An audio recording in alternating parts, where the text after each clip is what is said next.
कभी आपने सोचा है जब एक स्त्री इस संसार से चली जाती है तब सिर्फ उसके अपने ही नहीं रोते हैं बल्कि रोता है पूरा घर। हाँ, वो घर जो कभी उसकी हंसी से गूंजता था, उसकी हंसी से गूंजता था। वो सुबह सुबह उठती थी, सबसे पहले घर को जगाती थी। रसोई से आती उसकी चूड़ियों की छन छन घर की दीवारों को भी मुस्करा देती थी। आज वो आवाज नहीं है, चूल्हा ठंडा पड़ा है, जैसे उसकी गर्मी उसी के साथ चली गई हो। वो चाय का प्याला अब अकेला है। वो थाली जो पहले पूरे परिवार से भरी होती थी अब बस एक कोने में पड़ी है। वो बच्चों की कॉपी में फूल बनाती थी, कभी होमवर्क में गलती होने पर डांटती थी, फिर उसी गलती पर मुस्कुरा भी देती थी। आज वो बच्चे चुप हैं क्योंकि उन्हें अब कोई नहीं कहेगा चलो खाना ठंडा हो जाएगा, खाना खा लो।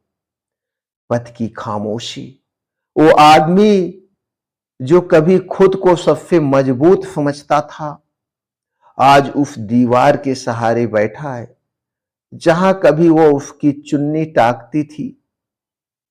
हर कोने में उसकी खुशबू है, हर हवा में उसकी हंसी है, लेकिन अब वो सिर्फ याद है। वो घर अब भी उसे ढूंढता है, वो आंगन जहां वो तुलसी को जला देती थी, जहां वो तुलसी को जल देती थी, आज वो तुलसी का पेड़ उसका इंतजार कर रहा है। आज वह पेड़ सूना है। वह किवाड़ जो उसके हाथों से रोज खुलते थे अब जंग खा रहे हैं।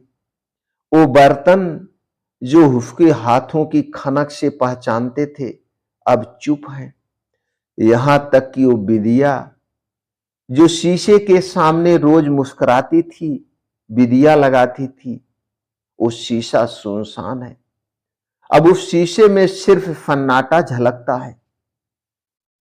वो नदी जिसके किनारे वो कपड़े धोती थी, वो चिड़िया जो उसकी रोटी का टुकड़ा खाती थी, वो सहेलियां जो उसकी बातें सुनती थी, सब आज खामोश है। जैसे सबने किसी अपूरणीय क्षत को महसूस किया हो।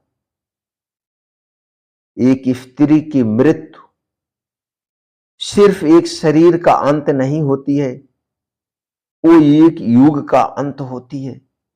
वो घर की आत्मा होती है जो जब चली जाती है तो सिर्फ लोग नहीं बल्कि वो घर, वो आंगन, वो बर्तन, वो चूल्हा, वो दीवारें सब एक साथ रो पड़ते हैं।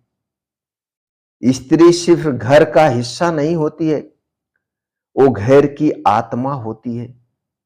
उसे कभी मत भूलो, उसे कभी मत भूलो। वो घर का आईना होती है। कमेंट सेक्शन में लिखिए, हर घर की स्त्री, हर घर की गृह लक्ष्मी होती है, लक्ष्मी होती है। उसका मान करो, उसका सम्मान करो, उसकी हर इच्छा को पूरी करो, क्योंकि असली लक्ष्मी वही लक्ष्मी होती है।